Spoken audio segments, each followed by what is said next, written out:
ಯಾವುದನ್ನು ಬಿಡ್ಬೇಕಂತ ಹೋಗ್ತೀವಲ್ಲ, ಇಂಥದ್ದು ಬಿಡಿ ಅಂತ ಅಂದು ನೋಡಿ ನೀವು, ಗಂಟು ಬೀಳೋದೆ ಅದಕ್ಕೆ. ಯಾವುದನ್ನು ಬಿಡಬೇಕು ಅಂತ ಪ್ರಯತ್ನಿಸ್ತೀವಲ್ಲ, ಅದೇ ನಮ್ಮನ್ನು ಬೆನ್ನತ್ಕೊಂಬರೋದು.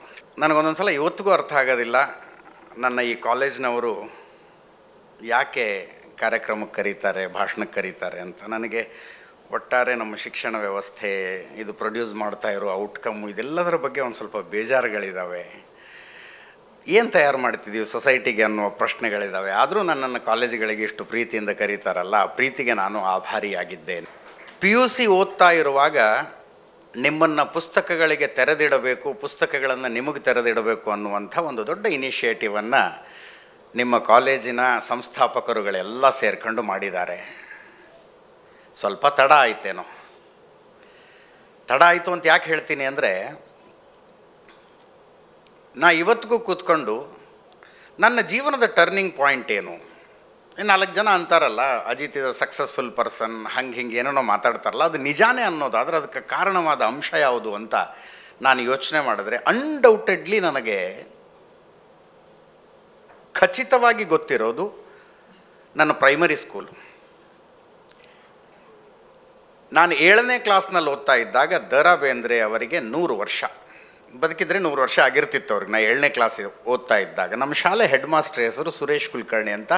ದ.ರಾ ಬೇಂದ್ರೆ ಅವರಿಗೆ ಬಹಳ ಆಪ್ತರಾಗಿದ್ದವರು. ಧಾರವಾಡದ KE ಬೋರ್ಡಿನ ಕನ್ನಡ ಹಿರಿಯ ಪ್ರಾಥಮಿಕ ಶಾಲೆಯಲ್ಲಿ ಓದ್ತಾ ಇದ್ದೆ ನಾನು. ಆವಾಗ 7ನೇ ಕ್ಲಾಸಿನ ನಮ್ಮ ಹತ್ರ ವಾರಕ್ಕೆ ಒಂದು ದಿನ ಶನಿವಾರ ದ.ರಾ ಬೇಂದ್ರೆ ಅವ್ರದ್ದು ಒಂದೊಂದು ಕೃತಿ ಅಧ್ಯಯನ ಅನ್ನೋ ಕಾರ್ಯಕ್ರಮವನ್ನು 7ನೇ ಕ್ಲಾಸಿನ ಮಕ್ಕಳ ಹತ್ರ ಮಾಡಿಸಿದ್ರು ಅವರು.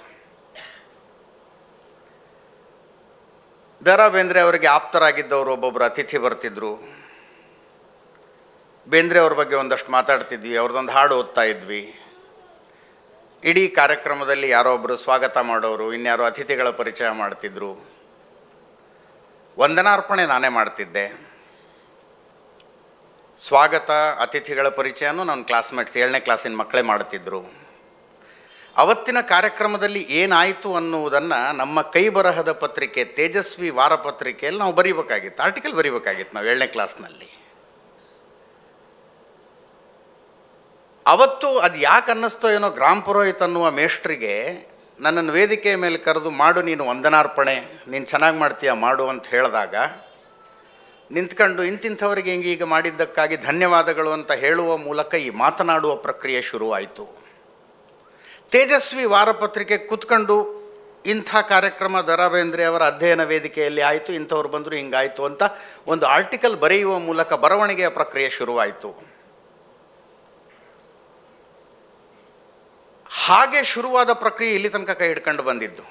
ಕ್ಲಾಸ್ ರೂಮ್ ಒಳಗೆ ಕೂತ್ಕೊಂಡು ಏನು ಕಲ್ತ್ವಿ ಅನ್ನೋದು ಏನಂದರೆ ಏನೂ ನೆನಪಿಲ್ಲ ನಮಗೆ. ಮ್ಯಾಥ್ಸ್ ಏನು ಹೇಳ್ಕೊಟ್ಟಿದ್ರು, ಇಂಗ್ಲೀಷ್ ಏನು ಹೇಳ್ಕೊಟ್ಟಿದ್ರು, ಏನೂ ಇಲ್ಲ. ದ.ರಾ ಬೇಂದ್ರೆ ಅವರ 4 ತಂತಿ, ನೀನು ನಾನು ಆನು ತಾನು, 4 ತಂತಿ, ಅಧ್ಯಯನ ವೇದಿಕೆಯ ಭಾಷಣದಲ್ಲಿ ಯಾರೋ ಒಬ್ಬ ಅತಿಥಿ ಹೇಳಿದ್ದು. ದ.ರಾ ಬೇಂದ್ರೆ ಅವರು ಮೆಕ್ಕಿ ಕುನ್ನಿ ಅನ್ನುವಂಥ ಒಂದು ಸಣ್ಣ ಕಥೆಯನ್ನು ಬರೆದಿದ್ದರು ನೋಡಿ. ಅವತ್ತೆಲ್ಲ ಹೇಳಿದ್ದು ಅಷ್ಟೇ, ಯಾವ ಸಿಲೆಬಸ್ನಲ್ಲಿರಲಿಲ್ಲ, ಟೆಕ್ಸ್ಟ್ ಬುಕ್ನಲ್ಲಿರಲಿಲ್ಲ. ಇದನ್ನು ಓದ್ಕೊಳ್ರೋ, ಇದಕ್ಕೆ 2 ಮಾರ್ಕ್ಸಿನ ಕ್ವಶನಿಗೆ ಆನ್ಸರ್ ಬರುತ್ತೆ ಅಂತಲೂ ಯಾರೂ ಹೇಳಿರಲಿಲ್ಲ. ಸ್ಟಿಲ್ ತಲೆಯಲ್ಲಿ ಉಳಿತದಷ್ಟೇ, ಉಳಿತದು ತಲೆಯಲ್ಲಿ.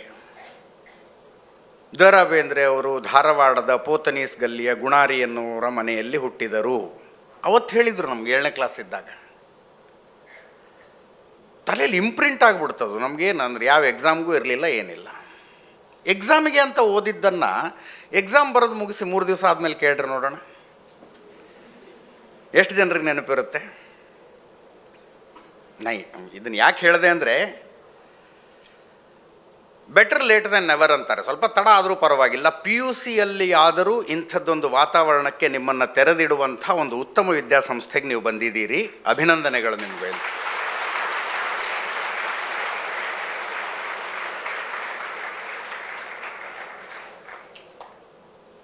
ಇಷ್ಟು ಹೊತ್ತು ಮಾತನಾಡಿದವರು ಮತ್ತು ಇನ್ನು ಮುಂದೆ ಮಾತನಾಡಬಹುದಾದವರಿಗಿಂತ ಸ್ವಲ್ಪ ವಿಭಿನ್ನವಾದ ಒಂದು ಯೋಚನೆ ನಂದಿದೆ. ಪುಸ್ತಕ ಓದೋದು ಅನ್ನೋದಿದೆಯಲ್ಲ, ಜ್ಞಾನ, ಹೊಸ ವಿಚಾರ, ಮನರಂಜನೆಗಳನ್ನು ಪಡೆಯುವುದಕ್ಕಿರುವಂಥ ಅತ್ಯಂತ ಪುರಾತನ ಮಾರ್ಗ. ಅದು ಏಕೈಕ ಮಾರ್ಗ ಅಲ್ಲ. ಇವತ್ತಿನ ಕಾಲದಲ್ಲಿ ಅಂಥ ಮಾರ್ಗಗಳು ಹಲವು ತೆರೆದುಕೊಂಡಿದ್ದಾವೆ. ಆ ಜನ್ರೇಷನ್ನಲ್ಲಿ ನೀವು ಬದುಕ್ತಾ ಇದ್ದೀರಿ. ನನಗಿಲ್ಲಿ ವಿ ಟಿ ಪ್ಲೇ ಮಾಡುವಾಗ ತೋರಿಸಿದ ಒಂದು ವಾಕ್ಯದ ಬಗ್ಗೆ ಮಾತಾಡಬೇಕು ಅನ್ನಿಸ್ತು. ಮೊಬೈಲ್ ಬಿಡಿ, ಪುಸ್ತಕ ಹಿಡಿ ಅಂತ. ಯಾವುದನ್ನು ಬಿಡಿ ಅನ್ನಬಾರ್ದು ಜಗತ್ತಿನಲ್ಲಿ. ಯಾವುದನ್ನು ಬಿಡ್ಬೇಕಂತ ಹೋಗ್ತೀವಲ್ಲ, ಇಂಥದ್ದು ಬಿಡಿ ಅಂತ ಅಂದು ನೋಡಿ ನೀವು, ಗಂಟು ಬೀಳೋದೆ ಅದಕ್ಕೆ. ಯಾವುದನ್ನು ಬಿಡಬೇಕು ಅಂತ ಪ್ರಯತ್ನಿಸ್ತೀವಲ್ಲ, ಅದೇ ನಮ್ಮನ್ನು ಬೆನ್ನತ್ಕೊಂಬರೋದು. ಬಿಡು ಗಿಡು ಎಲ್ಲ ಬೇಡ, ಅದು ಆಟನೇ ಅಲ್ಲ ಅದು. ನಾನು ಹೇಳೋ ಉದ್ದೇಶ ಇಷ್ಟೇ, ಮೊಬೈಲ್ ಅನ್ನುವಂಥದ್ದು ಒಂದು ಬೆಂಕಿ ಪೊಟ್ಟಣ ಇದ್ದಂಗೆ.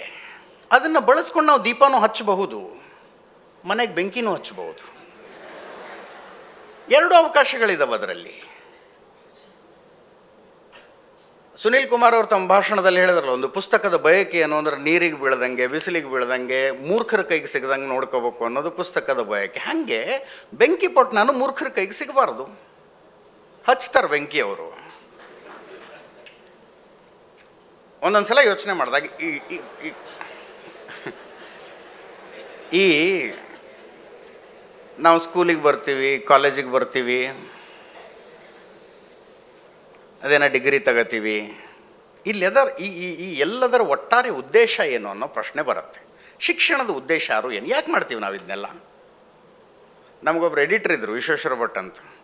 ಅವರು LKGಗೆ ಮಗುವನ್ನು ಸೇರಿಸಿ, ಅವರ ಮಗ ವಿಶ್ವಾತ್ಮ ಅಂತ ಮಗುನ ಸೇರಿಸಿ, ಮಗು 2 ದಿವಸ ಆಯಿತು, 3 ದಿವಸ ಆಯಿತು, 4ನೇ ದಿವಸ ಬಂದು ಕೇಳಿದಂತ, ಇನ್ನೂ 2 ದಿವಸ ಹೋಗ್ಬೇಕು ನಾನು ಅಂತ. LKGಗೆ ಹೋಗ್ತಿದ್ದ ನಾವು, ಇನ್ನೂ ಶುರು ಮಾಡಿದ ನಾವು ಇನ್ನೂ. ಅವಂಗೆ ಹೇಳಿದ್ರು 18-20 ದಿವಸ ಬಿಡಲಾರ್ದ ಕರ್ಮ ಇದೆ, 18-20 ವರ್ಷ ಬಿಡಲಾರ್ದ ಕರ್ಮ, ನೀನು ಹಿಂಗೆ ಹೋಗ್ಬೇಕಾಗಿರುತ್ತೆ ಅಂತ. ಅವ್ನು ತಲೆ ಮೇಲೆ ಕೈ ಹೊತ್ಕೊಂಡು ಕೂತ್ಕೊಂಡ್ಬಿಟ್ನಂತೆ. ನಾ ಏನೋ ಒಂದು ವಾರ 15 ದಿವಸ ಅಂದ್ಕೊಂಡಿದ್ದೆ ಇದನ್ನು ಅಂತ. ನಾ ಏನು ಕೇಳ್ತಾ ಇದ್ದೆ, ಶಿಕ್ಷಣದ ಉದ್ದೇಶ ಏನು, ಪರ್ಪಸ್ ಏನು? ನಿಮ್ಮ ಕೈಗೊಂಡು ಡಿಗ್ರಿ ಸರ್ಟಿಫಿಕೇಟ್ ಕೊಡೋದಾ, ಅಥವಾ ಯಾವುದಾದ್ರೂ ವೃತ್ತಿಯನ್ನು ಮಾಡುವುದಕ್ಕೆ ನಿಮ್ಮನ್ನು ಯೋಗ್ಯರನ್ನಾಗಿಸುವುದಾ, ನಿಮಗೆ ಯಾವುದಾದ್ರೂ ಜಾಬ್ ಕೊಡಿಸೋದಾ? What is the purpose of it? ಶಿಕ್ಷಣ ಸಾವಿರಾರು ವರ್ಷಗಳಿಂದನೂ ಇದೆ. ಓದ್ತೀವಲ್ಲ ನಾವು, ಪಾಂಡವರು ಗುರುಕುಲಕ್ಕೆ ಹೋದರು, ರಾಮ ಲಕ್ಷ್ಮಣರು ಗುರುಕುಲಕ್ಕೆ ಹೋದರು. ಅಂದರೆ 6-7 ಸಾವಿರ ವರ್ಷಗಳ ಹಿಂದಿನಿಂದನೂ ಶಿಕ್ಷಣ ವ್ಯವಸ್ಥೆ ಇದೆ. ಬಟ್ ಅವಾಗೇನು ಜಾಬ್ ತಗೋಬೇಕಾಗಿಲ್ಲ ಯಾರಿಗೂ. ಡಿಗ್ರಿ ಮುಗಿಸಿದ ಮೇಲೆ, ಡಿಗ್ರಿ ಮುಗಿಸ್ಕೊಂಡು ಸರ್ಟಿಫಿಕೇಟ್ ಮೇಲೆ ಏನೋ ಬಿಸ್ನೆಸ್ ಸ್ಟಾರ್ಟ್ ಮಾಡಬೇಕು, ಇನ್ನೇನೋ ಶುರು ಅಂಥದ್ದೇನು ಇರಲಿಲ್ಲ. ಶಿಕ್ಷಣ ಇತ್ತು. ಶಿಕ್ಷಣದ ಈಗಿನ ಸ್ವರೂಪ ಹಿಂಗಿದೆ ಅಷ್ಟೇ. ನೀವು ಬರ್ತೀರಿ, ಏನೋ ಒಂದು ಸ್ಟ್ರೀಮ್ ಆಯ್ಕೆ ಮಾಡ್ಕೊಳ್ತೀರಿ. ಇಲ್ಲಿ ಕಾಮರ್ಸು ಸೈನ್ಸ್ನವ್ರು ಇದ್ದೀರಿ, ನಿಮ್ಮ ಆಯ್ಕೆಯ ಸ್ಟ್ರೀಮು. ಇಲ್ಲಿಂದ ಮುಂದೆ ಒಂದಷ್ಟು ಜನರಿಗೆ ನಾವು ನೀಟ್ ಬರೀಬೇಕು, JEE ಬರೀಬೇಕು, ಅದು ಮಾಡಬೇಕು, ಇದು ಮಾಡಬೇಕು ಅಂತ ಆಸೆಗಳಿರ್ತವೆ. ಮತ್ತು ಕೆಲವರು ಜೀವನ ಹೆಂಗೆ ಬಂದ್ರೆ ಹಂಗೆ ಹೋದ್ರಾಯ್ತು ಅಂದ್ಕೊಂಡು ನೀವೇನೋ ಅಪ್ಪ ಅಮ್ಮ ಕಳಿಸಿರ್ತಾರೆ ಅಂತ ಒಂದಷ್ಟು ಜನ ಬಂದಿರ್ತೀರಿ. All that is fine. ನಿಮ್ಮ ಫೌಂಡ್ರ್ ಹೇಳಿದ್ರಲ್ಲ, ಅದೇನೋ ಕೋಟಾದಲ್ಲಿ ಏನೋ JEE ಜಾಸ್ತಿ ಮಾರ್ಕ್ಸ್ ತಗೊಂಡು ಅವ್ನು ಸನ್ಮಾನ ಮಾಡ್ತಿರೋ, ಅವ್ನಿಗೆ ಸಂಬಂಧ ಇಲ್ದವ್ರಂಗೆ ಕೂತ್ಕೊಂಡಿದ್ನಂತವನು. ನಿಜ, ಅಂಥವು ಭಾಳ ನೋಡಿದ್ದೀನಿ ನಾನು. ದೇಶದಿಂದ ಕಾಶ್ಮೀರದಿಂದ ಕನ್ಯಾಕುಮಾರಿಯ ತನಕ, ಯಾವುದು JEE ಅಲ್ಲ, ಅದು ಯಾವುದು IITಗೆ ಹೋಗೋಕ್ಕೇನೋ ಬರೀತಾರಲ್ಲ, ಅದನ್ನು ಪ್ರಿಪೇರ್ ಆಗ್ತಿದ್ದಾರೆ. ನನಗೆ ಸಾರಿ, ಹಂಗಂದರೆ ಇವರೆಲ್ಲ ಇಂಟ್ರಡಕ್ಷನ್ ಮಾಡಿ ನಾನೇನೋ ಭಾಳ ದೊಡ್ಡ ಬೃಹಸ್ಪತಿ ಅನ್ನೋ ಥರ ಹೇಳಿರ್ತಾರೆ, ಹಾಗೇನಿರಲ್ಲ. ಕಾಶ್ಮೀರದಿಂದ ಕನ್ಯಾಕುಮಾರಿಯ ತನಕ ಒಂದು IIT ಅಡ್ಮಿಷನ್ ತಗೋಬೇಕು ಅಂತ ಒದ್ದಾಡ್ತಿರ್ತಾರೆ. ಹಗಲು ರಾತ್ರಿ ಕಣ್ಣಿಗೆ ಎಣ್ಣೆ ಬಿಟ್ಕೊಂಡು ಪೇಪರ್ ಬರೀತಾರೆ, ಓದ್ತಾರೆ. ಅವರ ಕನಸು ಏನಂದ್ರೆ IITಗೆ ಹೋಗ್ಬೇಕು ಅಂತ. ನಾನು ಕುಂಭಮೇಳ ಸುದ್ದಿ ನೋಡ್ತಾ ಇದ್ದೆ. IIT ಮುಗಿಸಿ ಬಂದವನೊಬ್ಬ ಅಲ್ಲಿ ಗಾಂಜಾ ಸೇದ್ ಕೂತ್ಕೊಂಡಿದ್ದ. ಅಂದರೆ ನಾನು ಜನರಲೈಸ್ ಮಾಡ್ತಿಲ್ಲ, ನನ್ನೊಳಗೊಂದು ಪ್ರಶ್ನೆ ಬರುತ್ತೆ ಅಷ್ಟೇ. ಅದು ಇವರೆಲ್ಲ ಆ ಕಡೆ ಹೋಗ್ತಿದ್ರೆ ಅವ್ನು ಆ ಕಡೆಯಿಂದ ಇನ್ನೆಲ್ಲ ಹೋಗಿದಾನಲ್ಲಪ್ಪ ಅಂತ. ಈ ಎಂಜಿನಿಯರಿಂಗ್ ಕಾಲೇಜ್ಗಳಲ್ಲಿ ಹೋಗಿ ನೀವು, ಫೈನಲ್ ಸೆಮಿಸ್ಟರ್ ಇರ್ತಾರೆ, ಕ್ಯಾಂಪಸ್ ಸೆಲೆಕ್ಷನ್ ಬರ್ತಾರೆ, ಆ ಕಂಪನಿ ಈ ಕಂಪನಿ ಎಲ್ಲರೂ ಬೋರ್ಡ್ ಹಾಕಿ ನಮ್ಮ ಕಂಪನಿಯ ಏನು ನಮ್ಮ ಕಾಲೇಜಿನಿಂದ ಇಷ್ಟು ಪ್ಯಾಕೇಜಿಗೆ ಸೆಲೆಕ್ಟ್ ಆದರು, ಅಷ್ಟು ಪ್ಯಾಕೇಜಿಗೆ ಸೆಲೆಕ್ಟ್ ಆದರು, ಪೇಪರಲ್ಲಿ ಸುದ್ದಿ ಬರ್ತವೆ. ನನಗೆ ಬೆಂಗಳೂರಲ್ಲಿ ಅವಾಗ ಇಸ್ಕಾನ್ಗೆ ಹೋಗೋ ಅಭ್ಯಾಸ ಇದೆ. ಅಲ್ಲಿ ಜುಬ್ಬ ಪೈಜಾಮ ಹಾಕ್ಕೊಂಡು ಗಂಧ ಹಚ್ಕೊಂಡು ಸೇವೆ ಮಾಡ್ತಾ ನಿಂತಿರ್ತಾರೆ. ಪ್ರತಿಯೊಬ್ಬರನ್ನು ಕೇಳಿದ್ರೆ ಹೇಳೋದವ್ರೆ ಅವ್ರು, ನಾವು ಆ ಮಲ್ಟಿನ್ಯಾಷನಲ್ ಕಂಪ್ನಿಲಿದ್ವಿ, ಆ ದೇಶದಲ್ಲಿದ್ವಿ, ಸಾಕು ಅಂತ ಬಿಟ್ಟು ಇಲ್ಲಿಗೆ ಬಂದಿದ್ದೀವಿ ಅಂತಾರೆ ಅವರು. ಅಂದರೆ ಇರುವುದೆಲ್ಲವ ಬಿಟ್ಟು ಇರದುದರಡೆಗೆ ತುಡಿತಾ ಇದೆಯಲ್ಲ, ಅಂಥದ್ದೇ ಜೀವನ. ನಾ ಬೇಸಿಕಲಿ ಹೇಳ್ತಾ ಇದ್ದದ್ದು ಶಿಕ್ಷಣದ ಉದ್ದೇಶ ಏನು ಅಂತ. ಇದೆಲ್ಲ ಮಾಡ್ತಿದ್ದೀವಲ್ಲ, ಏನು ಉದ್ದೇಶ? After thinking a lot, what it boils down is, ಶಿಕ್ಷಣದ ಉದ್ದೇಶ ನಮಗೆ ಸಿಕ್ಕಿರುವ ಸ್ವಾತಂತ್ರ್ಯವನ್ನು ಹೆಂಗೆ ಹ್ಯಾಂಡಲ್ ಮಾಡಬೇಕು ಅಂತ ಕಲಿಸ್ಕೊಡೋದಷ್ಟೇ. ನೌಕರಿ ಕೊಡಿಸೋದು ಅಲ್ಲ, ಸರ್ಟಿಫಿಕೇಟ್ ಕೊಟ್ಟು ಸ್ವಾತಂತ್ರ್ಯವನ್ನು ಹೆಂಗೆ ಹ್ಯಾಂಡಲ್ ಮಾಡಬೇಕು ಅಂತ ತಿಳಿಸಿಕೊಡುವುದು ಶಿಕ್ಷಣ. ಜಾಬು, ಬಿಸ್ನೆಸ್ಸು, ಸರ್ಟಿಫಿಕೇಟ್ ಎಲ್ಲ ಈ ಶಿಕ್ಷಣದ ಬೈ ಪ್ರಾಡಕ್ಟ್ಗಳು. ಯಾವುದೋ ಬೀದಿಲಿ ಒಂದು ನಾಯಿ ಹೋಗ್ತಾ ಇರುತ್ತೆ, ಆ ನಾಯಿಗೆ ಕುತ್ತಿಗೆಗೆ ಬೆಲ್ಟ್ ಕಟ್ಟಿ ಚೈನ್ ಹಿಡ್ಕೊಂಡ್ರೆ ಆಗೋದಿಲ್ಲ. ಆ ನಾಯಿಗೆ ಒದ್ದಾಡುತ್ತದು, ಕೊಸರಾಡುತ್ತದು. ಬೆಲ್ಟ್ ಬಿಚ್ಚಿದ ತಕ್ಷಣ ಏನು ಮಾಡುತ್ತೆ? ರೋಡ್ ಸೈಡ್ ಯಾವುದೋ ಹೊಲಸು ತಿನ್ನಕ್ಕೆ ಓಡೋಗುತ್ತದು. ಬಟ್ ಇನ್ನೊಂದು ನಾಯಿ ಇರುತ್ತೆ, police dog. It is trained. ಅದಕ್ಕೆ ಯಾರು ಹಗ್ಗ ಕಟ್ಟಬೇಕು ಅಂತಿಲ್ಲ, ಚೈನ್ ಕಟ್ಟಬೇಕು ಅಂತಿಲ್ಲ. ಅದಕ್ಕೊಬ್ಬ ಹ್ಯಾಂಡ್ಲರ್ ಇರ್ತಾನೆ. ಹ್ಯಾಂಡ್ಲರ್ ಹೋದಲ್ಲಿ ಹೋಗುತ್ತೆ, ಹ್ಯಾಂಡ್ಲರ್ ಬಂದಲ್ಲಿ ಬರುತ್ತೆ, ಹ್ಯಾಂಡ್ಲರ್ ಕೂತ್ಕೊಂಡ್ರೆ ಕೂತ್ಕೊಳ್ಳುತ್ತೆ, ನಿಂತ್ಕೊಂಡ್ರೆ ನಿಂತ್ಕೊಳ್ಳುತ್ತೆ. It is trained. ಅದಕ್ಕೊಂದು ಶಿಕ್ಷಣ ಸಿಕ್ಕಿದೆ. ಆ ನಾಯಿಗೆ ತನಗೆ ಸಿಕ್ಕಿರುವ ಸ್ವಾತಂತ್ರ್ಯವನ್ನು ಹೇಗೆ ಬಳಸಿಕೊಳ್ಳಬೇಕು ಅನ್ನೋದು ಗೊತ್ತು. ಶಿಕ್ಷಣದ ಉದ್ದೇಶ ಅಷ್ಟೇ ಅನಿಸುತ್ತೆ. That is what I feel. ಸಿಕ್ಕಿರುವ ಸ್ವಾತಂತ್ರ್ಯ ಹೆಂಗೆ ಬಳಸ್ಕೊಳ್ಬೇಕು ಅಂತ. ಅಷ್ಟನ್ನು ಕಲಿಸುವಲ್ಲಿ ಈ ವಿದ್ಯಾಸಂಸ್ಥೆ ಯಶಸ್ವಿ ಆದರೆ ನೀವು ಗೆದ್ರಿ ಜೀವನದಲ್ಲಿ ಅಂತ ಅರ್ಥ. ನೀವು ಗೆದ್ರಿ ಜೀವನದಲ್ಲಿ. ಸಿಕ್ಕಿರುವ ಸ್ವಾತಂತ್ರ್ಯವನ್ನು ಬಳಸಿಕೊಳ್ಳೋದು ಅಂದರೆ ಏನು?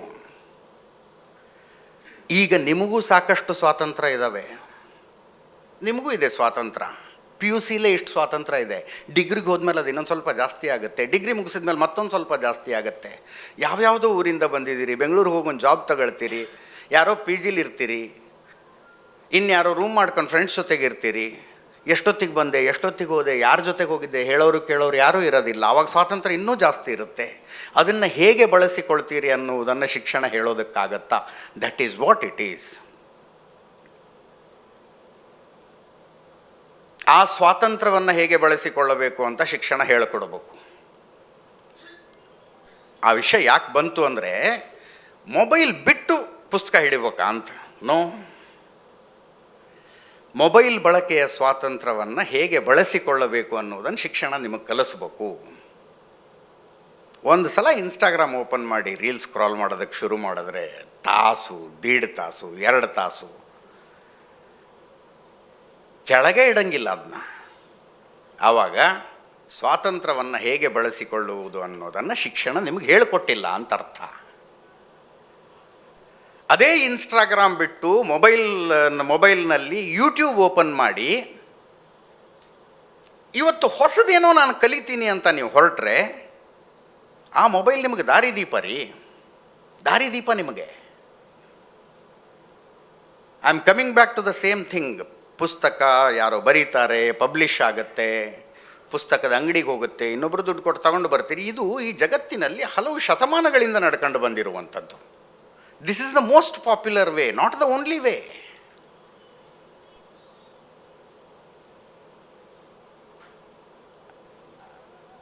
ನಿಮ್ಮ ಫೌಂಡರ್ ಹೇಳ್ತಿದ್ರಲ್ಲ, ನನ್ನ ಕ್ಯಾಬಿನಿಗೆ 7 ಜನ ಬಂದಾಗ ನಾನು ಯಾವುದೋ ಬುಕ್ ಓದ್ತಾ ಕೂತ್ಕೊಂಡಿದ್ನಪ್ಪ. ನನ್ನ ಟೇಬಲ್ ಮೇಲೆ ಯಾವಾಗ ಬಂದರೂ ಒಂದು 10-15 ಪುಸ್ತಕ ಇರ್ತವೆ. ಈಗ ನಾನು ಇಲ್ಲಿ ಕೂತ್ಕೊಂಡಾಗ ಫೋನ್ ಬಂತು, ಯಾವುದೋ ಬುಕ್ ಆರ್ಡರ್ ಮಾಡಿದ್ದೆ, ಡೆಲಿವರಿ ಬಂದಿದೆ, OTP ಕೊಡಿ ಅಂತ.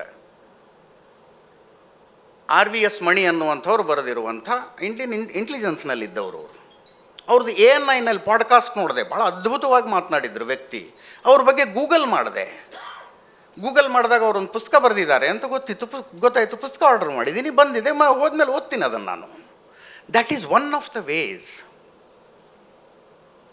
ಜ್ಞಾನವನ್ನು, ಹೊಸ ವಿಷಯವನ್ನು, ಮನರಂಜನೆಯನ್ನು ಪಡೆಯುವುದಕ್ಕೆ ಪುಸ್ತಕ ಅನ್ನುವಂಥದ್ದು ಒಂದು ದಾರಿ. ಅದನ್ನು ಹೊರತುಪಡಿಸಿಯೂ ದಾರಿಗಳಿದ್ದಾವೆ. ನಾನು ನಮ್ಮೂರಿಗೆ ಹೋಗಬೇಕು ಅಂದರೆ ಬೆಂಗಳೂರಿನಿಂದ ಹುಬ್ಬಳ್ಳಿ ತನಕ ಡ್ರೈವ್ ಮಾಡ್ಕೊಂಡು, ಈಗ ಡ್ರೈವರ್ ಇದ್ದಾನೆ, ಬಟ್ ಐ ಲವ್ ಡ್ರೈವಿಂಗ್. ನಾನೇ ಗಾಡಿ ಓಡಿಸ್ಕೊಂಡು ಹೋಗ್ತೀನಿ. ಆ ಟೈಮ್ನಲ್ಲಿ ಏನು ಮಾಡ್ತೀನಿ, ಆಡಿಯೋ ಬುಕ್ ಕೇಳ್ತೀನಿ ನಾನು. Audio book. ಮೊಬೈಲ್ನಲ್ಲಿ 3 GB ಸ್ಪೇಸ್ ತಗೊಳುತ್ತದು. ಕನೆಕ್ಟ್ ಮಾಡಿ ಸ್ಪೀಕರ್ ಹಾಕ್ಕೊಂಡ್ರೆ ನೀವು ಬೇಕಿದ್ರೆ ಚೆಕ್ ಮಾಡಿ ನೋಡಿ.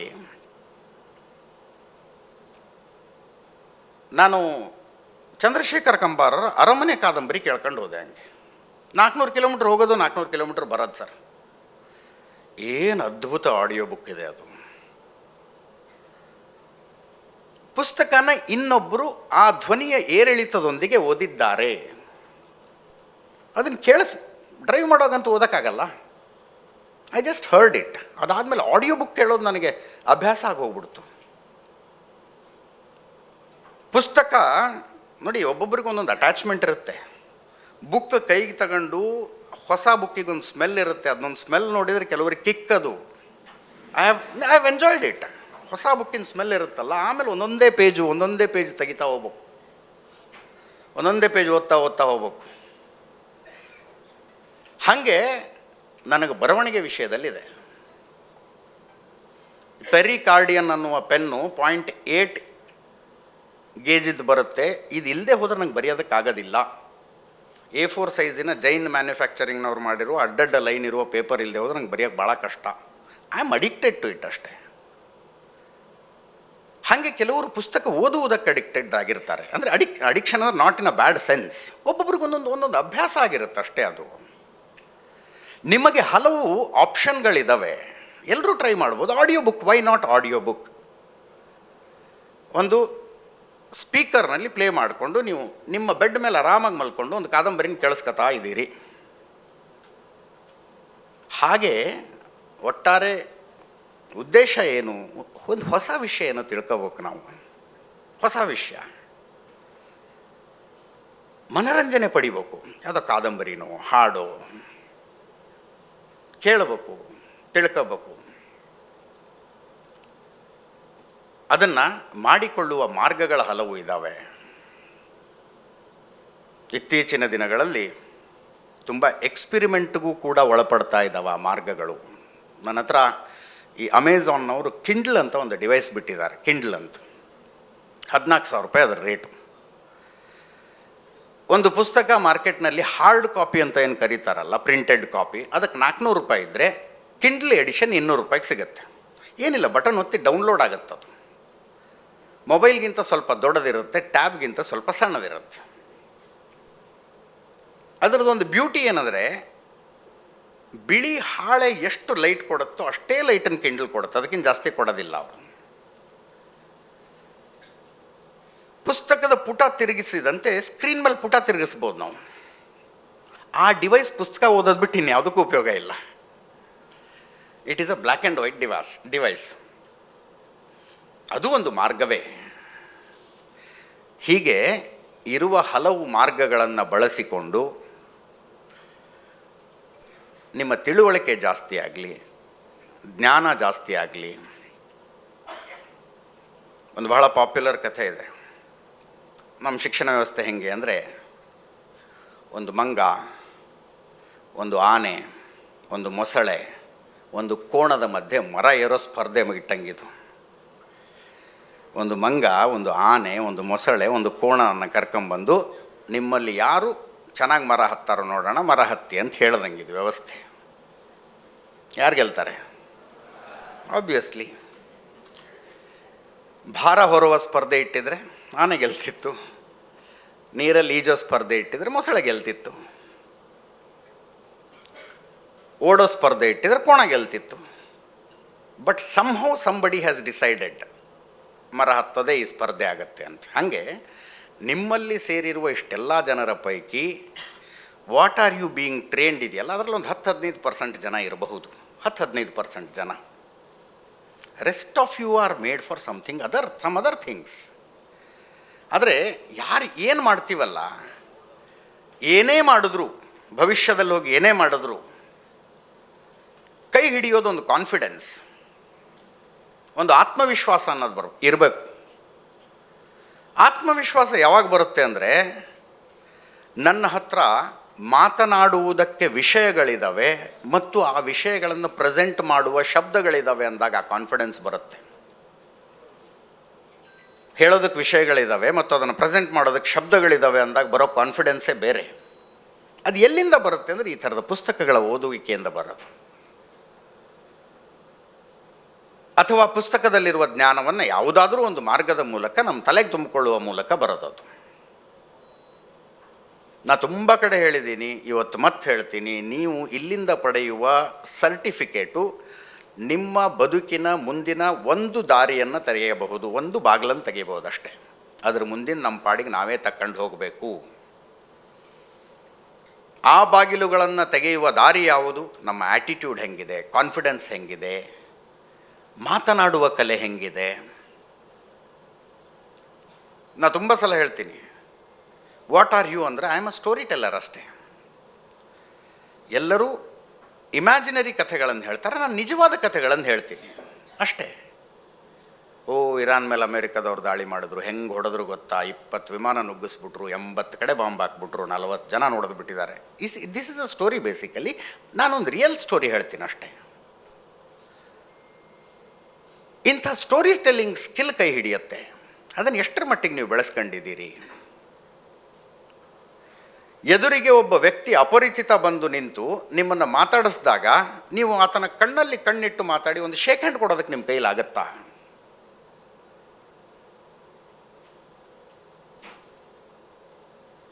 ಯಾರೋ ಅಪರಿಚಿತ ಬಸ್ ಸ್ಟ್ಯಾಂಡ್ನಲ್ಲಿ ಪಕ್ಕದಲ್ಲಿ ಬಂದು ಕೂತ್ಕೊಂಡಿದ್ದಾನೆ, ಆತ ಒಂದು ವಿಷಯದ ಬಗ್ಗೆ ಮಾತನಾಡಿದಾಗ ಆ ಕಾನ್ವರ್ಸೇಷನನ್ನು 10 ನಿಮಿಷ ಮುಂದುವರ್ಸೋದಕ್ಕೆ ನಿಮ್ಮ ಕೈಲಾಗತ್ತಾ? ಆಗೋದಿಲ್ವಾ?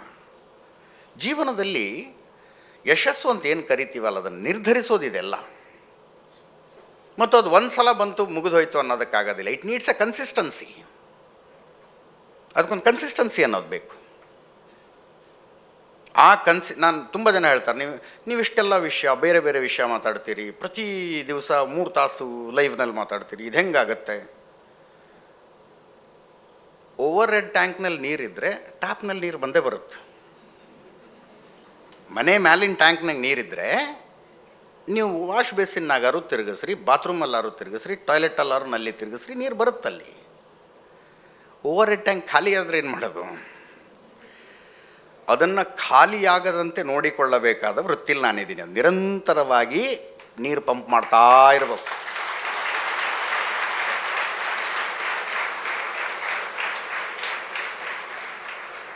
ನಿರಂತರವಾಗಿ ನೀರು ಪಂಪ್ ಮಾಡಬೇಕು.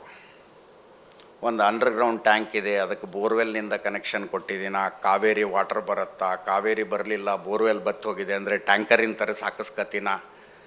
ಒಟ್ಟಿನಲ್ಲಿ ಓವರ್ ಹೆಡ್ ಟ್ಯಾಂಕಿಗೆ ನೀರು ಏರ್ತಾ ಇರಬೇಕು. ಹಾಗೆ ಓವರ್ ಹೆಡ್ ಟ್ಯಾಂಕಿಗೆ ನೀರು ಏರಿಸ್ಕೊಳ್ಳೋ ವ್ಯವಸ್ಥೆ ನೀವೇನು ಮಾಡ್ಕೊಂಡಿದ್ದೀರಿ, ಇದರ ಮೇಲೆ ಜೀವನ ನಿರ್ಧಾರ ಆಗೋದು. It is not on. ಈ ತುಂಬ ಜನ ಅಂತಾರಲ್ಲ, ವೆರಿ ಟ್ಯಾಲೆಂಟೆಡ್. ಭಾಳ ಜನರು ನೋಡಿದ್ದೀವಿ ನಾವು ಟ್ಯಾಲೆಂಟೆಡ್ಡು. ನೋ. ಒಂದು ಬೆಸ್ಟ್ ಎಕ್ಸಾಂಪಲ್ ಯಾವಾಗಲೂ ಕೊಡೋದು, ವಿನೋದ್ ಕಾಂಬ್ಳಿ ಮತ್ತು ಸಚಿನ್ ತೆಂಡೂಲ್ಕರ್ ಒಟ್ಟೊಟ್ಟಿಗೆ ಕ್ರಿಕೆಟ್ ಆಡ್ತಿದ್ರು. ನಿಮಗೆಲ್ಲ ಭಾಳ ಹಳಬ್ರು ಅನ್ನಿಸ್ತಾರೆ ಅವರು, ನಮ್ಮ ಕಾಲದ ಕ್ರಿಕೆಟರ್ಸು ಅಂದ್ಕೊಳ್ಳಿ. ವಿನೋದ್ ಕಾಂಬ್ಳಿ, ಸಚಿನ್ ತೆಂಡೂಲ್ಕರ್ ಒಟ್ಟೊಟ್ಟಿಗೆ ಕ್ರಿಕೆಟ್ ಆಡ್ತಿದ್ರು. ಸಚಿನ್ ತೆಂಡೂಲ್ಕರ್ಗಿಂತ ಮುಂಚೆ ಡಬಲ್ ಸೆಂಚುರಿ ಹೊಡೆದಿದ್ದು ವಿನೋದ್ ಕಾಂಬ್ಳಿ. ಸಚಿನ್ ತೆಂಡೂಲ್ಕರ್ಗೆ ಹೋಲಿಸಿದರೆ ವಿನೋದ್ ಕಾಂಬ್ಳಿಯ ಬ್ಯಾಟಿಂಗ್ ಟ್ಯಾಲೆಂಟ್ ಎಷ್ಟೋ ಪಟ್ಟು ದೊಡ್ಡದಿತ್ತು. ಬಟ್ ಇವತ್ತು ಸೀನ್ ಚೇಂಜ್ ಆದರೆ ಏನಿದೆ ಸಿಚುವೇಶನ್ನು? ಸಚಿನ್ ತೆಂಡೂಲ್ಕರ್ಗೆ ಗಾಡ್ ಆಫ್ ಕ್ರಿಕೆಟ್ ಅಂತೀವಿ. ವಿನೋದ್ ಕಾಂಬ್ಳಿ ತನ್ನ ಜೀವನದಲ್ಲಿ ದಿವಾಳಿಯಾಗಿ ಬೀದಿಗೆ ಬಿದ್ದು ಹಾಸ್ಪಿಟಲ್ಗೆ ಅಡ್ಮಿಟ್ ಆದರೆ ಹಾಸ್ಪಿಟಲ್ ಬಿಲ್ ಕಟ್ಟಿದ್ದು ಸಚಿನ್ ತೆಂಡೂಲ್ಕರ್. ಟ್ಯಾಲೆಂಟು ಕಾಂಬ್ಳಿ ಹತ್ರ ಜಾಸ್ತಿ ಇತ್ತು,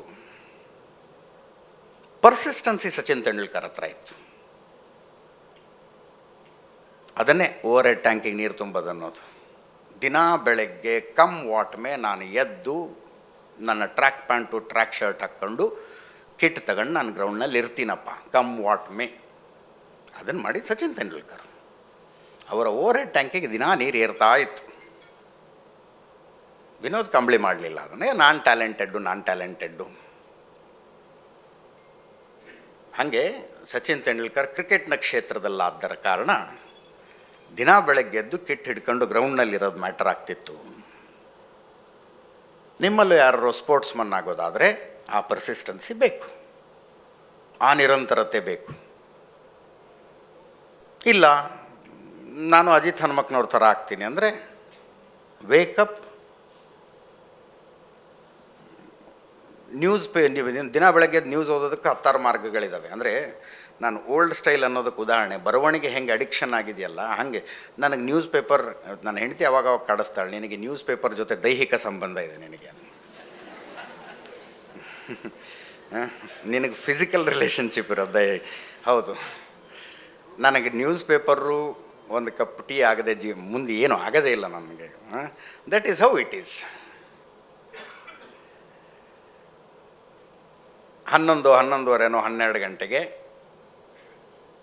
ಕಾರಿಗೆ ಹೋಗಿ ಕೂತ್ಕೊಂಡ್ರೆ ಕಾರ್ನಲ್ಲಿ ಇನ್ವೇರಿಯಬಲಿ ಒಂದು ಪುಸ್ತಕ ಇರುತ್ತೆ. ಐ ಹ್ಯಾವ್ ಆಪ್ಷನ್, ಪುಸ್ತಕದಲ್ಲಿ ಓದ್ತೀನ, ಕಿಂಡಲ್ನಲ್ಲಿ ಓದ್ತೀನ, ಅಥವಾ ಅವತ್ತು ಯಾವುದೋ ಯೂಟ್ಯೂಬ್ನಲ್ಲಿ ತುಂಬ ಒಂದು ಒಳ್ಳೆ ಪಾಡ್ಕಾಸ್ಟ್ ಬಂದಿದೆ, ಇಯರ್ಫೋನ್ ಹಾಕ್ಕೊಂಡು ಪಾಡ್ಕಾಸ್ಟ್ ಕೇಳ್ತಾ ಹೋಗ್ತೀನ. ಆಫೀಸಿಗೆ ಹೋಗಿ ಕುಳಿತ ಮೇಲೆ ಇವತ್ತು ಹೊಸದಾಗಿ ತಿಳ್ಕೊಂಡಿದ್ರ ಬಗ್ಗೆ ಏನಾದ್ರು 4 ಲೈನ್ ಬರೀತೀನ. ನಾನು ಪುಸ್ತಕ ಬರೋದು ತುಂಬ ಕಾಲ ಆಗಿದೆ, ಮಾತಾಡೋದು ನಿಲ್ಸೋ ತನಕ ಬರೆಯೋದಕ್ಕೆ ಆಗೋದಿಲ್ವೇನೋಪ್ಪ ಅಂತ ಅನ್ಸಕ್ಕೆ ಶುರುವಾಗಿದೆ ಇತ್ತೀಚೆಗೆ. ಒಂದು ಪುಸ್ತಕ ಟ್ರಾನ್ಸ್ಲೇಟ್ ಮಾಡಿ ಬಹಳ ಕಾಲ ಆಯಿತು, ಮಾತಾಡೋದು ಒಂದು ಸ್ವಲ್ಪ ಕಡಿಮೆ ಮಾಡ್ರೆ ಮತ್ತು ಅದು ಬರೆದು ಮುಗಿಸ್ತೀನೇನೋ. ನನ್ನ ಉದಾಹರಣೆ ನಾನೇನು ದೊಡ್ಡ ಮನುಷ್ಯ ಅಂತ ಕೊಟ್ಕೊಂಡಿದ್ದಲ್ಲ, ಬಟ್ ಇಂಥವನ್ನೆಲ್ಲ ಮಾಡಬೇಕಾಗತ್ತೆ ಅನ್ನುವ ಕಾರಣಕ್ಕಾಗಿ ಹೇಳಿದ್ದು.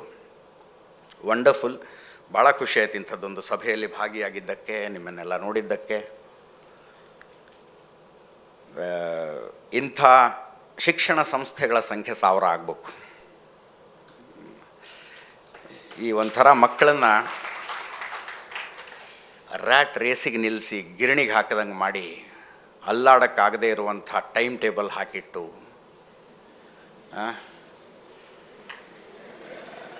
ಆಮೇಲೆ ಯಾಕ್ರಿ ನಿಮಗೂ ಹಂಗೆ ಮಾಡ್ತಾರ ಇಲ್ಲ ಅಂದ್ಕೊಳ್ತೀನಿ. 25 ಪುಸ್ತಕ ಪ್ರಕಟಣೆ ಮಾಡ್ತಿದ್ದಾರೆ ಅಂತಂದರೆ ಗುಡ್, ವೆರಿ ಗುಡ್. ಮತ್ತು ಮಕ್ಕಳಿಗೂ ಒಂದು ಸಲಹೆ, ಎಲ್ಲರೂ ಎಲ್ಲದಕ್ಕಾಗಿಯೂ ಆಗಿಲ್ಲ. 15 ದಿವಸದ ಹಿಂದೆ ನಾನು ಬೆಳಗಾವಿಯಲ್ಲಿ ಒಂದು ಎಂಜಿನಿಯರಿಂಗ್ ಕಾಲೇಜಿಗೆ ಕಾನ್ವೊಕೇಶನ್ ಡೇಗೆ ಹೋಗಿದ್ದೆ. ಬೆಸ್ಟ್ ಮಾರ್ಕ್ಸ್ ತಗೊಂಡವ್ರು ನನ್ನ ಹತ್ರ ಸನ್ಮಾನ ಮಾಡಿಸೋ ಕಾರ್ಯಕ್ರಮ ಇಟ್ಟಿದ್ರು. ಅವತ್ತು ಹೇಳಿದೆ ನಾನು, PUC ಫೇಲ್ ಆದವನ ಹತ್ರ ಸನ್ಮಾನ ಮಾಡಿಸ್ಕೊತಿದ್ದಾರೆ ನೋಡ್ರಿ ಇಂಜಿನಿಯರಿಂಗ್ ಹುಡುಗರು ಅಂತ. So everybody is not made for everything. ಎಲ್ಲರೂ ಎಲ್ಲದಕ್ಕಾಗಿಯೂ ಆಗಿಲ್ಲ. ನಾವು ಯಾವುದಕ್ಕಾಗಿ, ನಮ್ಮ ಸಂತೋಷ ಯಾವುದರಲ್ಲಿದೆ, ನಮ್ಮ ಯಶಸ್ಸಿನ ಡೆಫಿನಿಷನ್ ಏನು, ಎಲ್ಲವನ್ನು ಅರ್ಥ ಮಾಡ್ಕೊಳ್ಳೋಣ. ಅರ್ಥ ಮಾಡಿಕೊಳ್ಳುವ ಮ್ಯಾಚುರಿಟಿ ನಮಗೆ ಬರಬೇಕು ಅಂತಂದರೆ ಜ್ಞಾನದ ಎಕ್ಸ್ಪೋಜರ್ ಬಹಳ ಮುಖ್ಯ. ಅದು ಮ್ಯಾಚುರಿಟಿ ಬರಬೇಕು ಅಂದರೆ ಜ್ಞಾನದ ಎಕ್ಸ್ಪೋಜರ್ ಬಹಳ ಮುಖ್ಯ. ನಾನು ಇವತ್ತಿಗೂ ಹೇಳ್ತೀನಿ, ನಿಮ್ಮ ಲೈಫ್ನಲ್ಲಿ ನಿಮ್ಮ ಥಿಂಕಿಂಗ್ ಪ್ರಾಸೆಸನ್ನು ಚೇಂಜ್ ಮಾಡಿದ ಪುಸ್ತಕ ಯಾವುದು ಅಂದರೆ ದ ಸೀಕ್ರೆಟ್ ಅಂತೀನಿ. ನೀವು ಒಂದು ಪುಸ್ತಕ ಮಕ್ಕಳು ಓದಲೇಬೇಕು ಅನ್ನುವಂಥದ್ದನ್ನು ಸಜೆಸ್ಟ್ ಮಾಡೋದಾದರೆ ದಿ ಲಾಸ್ಟ್ ಲೆಕ್ಚರ್ ಓದ್ರಿ ಅಂತ ಹೇಳ್ತೀನಿ. ವರ್ಷಕ್ಕೊಂದು ಸಲ ಎಸ್ ಎಲ್ ಭೈರಪ್ಪನವರ ಪರ್ವ ಕಾದಂಬರಿ ಅದೇನಿದ್ರು ವರ್ಷಕ್ಕೊಂದು ಸಲ ಓದೋದು ನನಗೆ. ಒಂದು ವರ್ಷಕ್ಕೊಂದು ಸಲ ಓದ್ತೀನಿ ನಾನು. ಇವತ್ತಿಗೂ ಒಂದು ವಾರ ನಿನಗೆ ನಿರಂತರ, ವಾರನೋ 4 ದಿವಸನೋ 5 ದಿವಸ ನಿರಂತರ ಬಿಡುವಿದೆ ಅಂದರೆ ಯಾವ ಪುಸ್ತಕ ಓದ್ತಿ ಅಂದರೆ, ಎಷ್ಟು ಸಲ ಓದಿದ್ದೀನೋ ಮರೆತು ಬಿಟ್ಟಿದ್ದೀನಿ, ಬಟ್ ದುರ್ಗಾಸ್ತಮಾನ ಇವತ್ತಿಗೂ ಓದ್ತೀನಿ ನಾನು. ನನ್ನ ಕೊನೆ ಒಂದು ಮಾತು ಹೇಳಿ ಮುಗಿಸ್ಬಿಡ್ತೀನಿ. ನನ್ನ ಸ್ನೇಹಿತರೊಬ್ಬರಿದ್ದರು, ಸಾಫ್ಟ್ವೇರ್ ಇಂಜಿನಿಯರ್. ಅವ್ರದ್ದು ಒಂದು ರೆಸಲ್ಯೂಷನ್ ಇತ್ತು, ಲೇಖಕ ಸಂಹಾರ ಅಂತಿದ್ರು ಅವರು. ಸಂಹಾರ ಅಂದರೆ ಆ ಅರ್ಥದಲ್ಲಿ ಸಂಹಾರ ಅಲ್ಲ. ಒಂದು ಸಲ ಒಂದು ಟೈಮ್ ಪೀರಿಯಡ್ನಲ್ಲಿ ಒಬ್ಬ ಲೇಖಕನನ್ನು ಓದಿ ಮುಗಿಸ್ಬಿಡೋದು, ಒಬ್ಬ ರೈಟರ್ನ ಓದಿ ಮುಗಿಸ್ಬಿಡೋದು ಅಂತ. ಎಸ್ ಎಲ್ ಭೈರಪ್ಪನವ್ರು ಅಂದರೆ ಎಸ್ ಎಲ್ ಭೈರಪ್ಪನವ್ರು ಅಷ್ಟು ಕಾದಂಬರಿ ತಂದು ಅದು 3 ತಿಂಗಳು ತಗೊಳತ್ತೋ 6 ತಿಂಗಳು ತಗೊಳತ್ತೋ 1 ವರ್ಷನೋ 2 ವರ್ಷನೋ, ಒಂದಾದ ನಂತರ ಒಂದರಂತೆ ಓದ್ತಾ ಹೋಗ್ಬೇಕು ಅಂತ. ಎಸ್ ಎಲ್ ಭೈರಪ್ಪನವರು ಆಯಿತಾ, ತೇಜಸ್ವಿ ಅವ್ರು ತಗೊಳ್ಳಿ, ಕುವೆಂಪು ಅವ್ರು ತಗೊಳ್ಳಿ, ಹಾಗೆ ಲೇಖಕ ಸಂಹಾರ. ಅದನ್ನು ನೋಡಿ ನಾನು ಇನ್ಸ್ಪೈರ್ ಆದೆ. ಲೇಖಕ ಸಂಹಾರ ಎಲ್ಲ ಮಾಡೋದಕ್ಕೆ ಆಗಲ್ಲ, ನಾನು ವಿಷಯ ಸಂಹಾರ ಮಾಡಬೇಕು ಅಂತ ಅಂದ್ಕೊಂಡಿದ್ದು. ಒಂದು ಸಲ ಕೂತ್ಕೊಂಡ್ರೆ ಒಂದು ವಿಷಯದ ಬಗ್ಗೆ ಎಷ್ಟು ಪುಸ್ತಕ ಇದ್ದಾವೆ ಅಥವಾ ಎಷ್ಟು ಅದರ ಬಗ್ಗೆ ಓಪನ್ ವರ್ಲ್ಡ್ನಲ್ಲಿದೆಯೋ ಅಷ್ಟನ್ನು ತಿಳ್ಕೊಂಬಿಡೋಣ ಅಂತ. 1857 ಭಾರತದ ಮೊದಲ ಸ್ವಾತಂತ್ರ್ಯ ಸಂಗ್ರಾಮ, ಒಂದು ಸಲ ತಿಳ್ಕೊಂಬಿಡೋಣ ಅದ್ರ ಬಗ್ಗೆ. ಪುಸ್ತಕ ಇದ್ದಾವ ತರಸ್ಕ, ಪಾಡ್ಕಾಸ್ಟ್ ಇದ್ದಾವ ಕೇಳು, ಡಾಕ್ಯುಮೆಂಟ್ರಿ ಇದ್ದಾವ ನೋಡು, ಸಿನಿಮಾಗಳು ಬಂದಿದ್ದಾವ ನೋಡು. ರಾಣಿ ಲಕ್ಷ್ಮೀಬಾಯಿ ಅವರ ಹೋರಾಟದ ಬಗ್ಗೆ, ಮಂಗಲ್ ಪಾಂಡೆ ಹೋರಾಟದ ಬಗ್ಗೆ ಎಂತೆಂಥ ಸಿನಿಮಾಗಳು ಬಂದಿದ್ದಾವೆ. ಅದು ಜ್ಞಾನವನ್ನು ಪಡೆಯುವ ಮಾರ್ಗವೇ. ನಾನು ಹೇಳಿದ ಅದನ್ನೇ ಮತ್ತೆ, ನಾಯಿ ಹೆಂಗೆ ಸ್ವಾತಂತ್ರ್ಯ ಬಳಸಿಕೊಳ್ಳುತ್ತೆ ಅಂತ. ಸಿನಿಮಾ ನೋಡಿ ಅಂತ ಬಿಟ್ಟರೆ ನೀವು ಯಾವ ಸಿನಿಮಾ ನೋಡ್ತೀರಿ ಅನ್ನೋದು, ನೀವು ಎಂಥ ಶಿಕ್ಷಣ ಪಡೆದಿದ್ದೀರಿ ಅನ್ನೋದ್ರ ಮೇಲೆ ಡಿಪೆಂಡ್ ಆಗಿರುತ್ತೆ. ಸಿನಿಮಾ ನೋಡ್ತಿರೋ ನೋಡೋದಿಲ್ವೋ ಅನ್ನೋದಲ್ಲ. ಹಾಗೆ ಒಂದು ಸಲ ಈ ದೇಶದಲ್ಲಿ ಎಮರ್ಜೆನ್ಸಿ ಟೈಮ್ನಲ್ಲಿ ಏನೇನಾಯಿತು ಅಂತ ತಿಳ್ಕೋಬೇಕು ಅಂದರೆ ಅದೊಂದು ವಿಷಯದ ಬಗ್ಗೆ ಎಲ್ಲವನ್ನೂ ತಿಳ್ಕೊಳ್ಳೋದು. ಹಾಗೆ ವಿಷಯ ಸಂಹಾರವನ್ನು ಮಾಡುವ ಅಭ್ಯಾಸ ಬೆಳೀತು. ಇಂಥ ಎಲ್ಲ ಕಾರಣಗಳಿಗಾಗಿ ಓವರ್ ಹೆಡ್ ಟ್ಯಾಂಕ್ ಖಾಲಿ ಆಗೋದಿಲ್ಲ ಅಂತ ಹೇಳ್ತಾ ನನ್ನ 4 ಮಾತು ಮುಗಿಸ್ತೀನಿ. ಧನ್ಯವಾದ.